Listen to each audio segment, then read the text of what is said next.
छत्तीसगढ़ आदमी की जो व्यथा है, छत्तीसगढ़ी आदमी की जो व्यथा है, पूरे देश में सबको सुनना चाहिए, समझना चाहिए।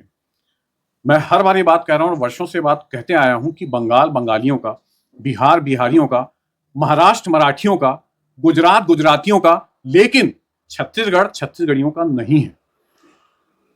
इलाज के नाम पर, तीर्थ यात्रा के नाम पर 3 माह का वीजा लेकर आए पाकिस्तान से लोग यहां पर छत्तीसगढ़ में बरसों से जम जाते हैं, वापस नहीं जाते। पाकिस्तान से आए लोग यहाँ पे व्यापार व्यवसाय खोल लेते हैं। पाकिस्तान से आए लोग यहाँ पे घर मकान दुकान खेत खलियान लूट ले जाते हैं छत्तीसगढ़ वासियों का, और सरकारें कुछ नहीं बोलती। आपको मैं बताना चाहूंगा, हाल ही में जब पहलगाम टेरर अटैक हुआ, उसके बाद देश के गृह मंत्री ने कहा कि अवैध रूप से रह रहे पाकिस्तानियों को छत्तीसगढ़ की ही नहीं पूरे देश की भूमि से भगाया जाएगा। आप मुझे बताइए, रायपुर से कितने अवैध पाकिस्तानियों को भगाया गया? मेरा सवाल है शून्य। कितने पाकिस्तानियों को पूरे छत्तीसगढ़ से भगाया गया? एक भी नहीं। तो क्या छत्तीसगढ़ चारागाह है कि आप आओगे और अवैध रूप से यहाँ पे रहोगे और चढ़ जाओगे छत्तीसगढ़ को? भाई बसना है तो ये लोग बिहार क्यों नहीं जाते? बसना है तो ये लोग गुजरात क्यों नहीं जाते? बसना ही है तो इन लोग झारखंड क्यों नहीं जाते? छत्तीसगढ़ ही इनको क्यों दिखाई देता है? छत्तीसगढ़ में छत्तीसगढ़ियों का ही शोषण क्यों दिखाई देता है? और सबसे बड़ी बात मैं बोलता हूं कि अगर किसी ने कुछ बोला, उसकी बात से आपका दिल दुखा है, तो क्या आप हमारे पुरखों को गाली दोगे?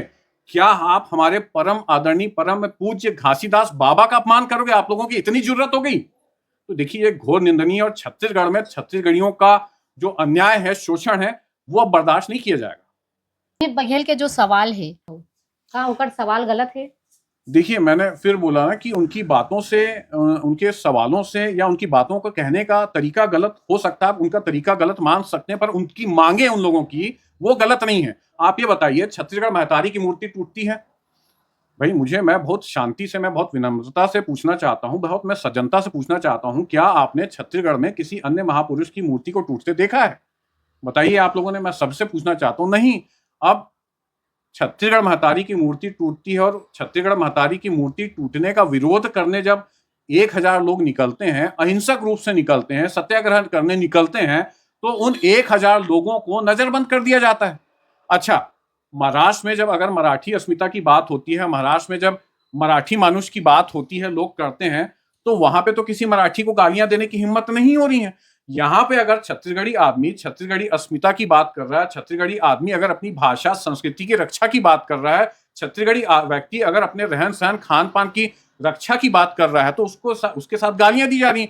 सोशल मीडिया आप उठाकर देख लीजिए, अगर कोई बात करता है कि छत्तीसगढ़ में छत्तीसगढ़ियों का हक मिलना चाहिए, छत्तीसगढ़ में छत्तीसगढ़ियों का अधिकार मिलना चाहिए, तो उसके साथ किन लोग गाली गलौज कर रहे हैं?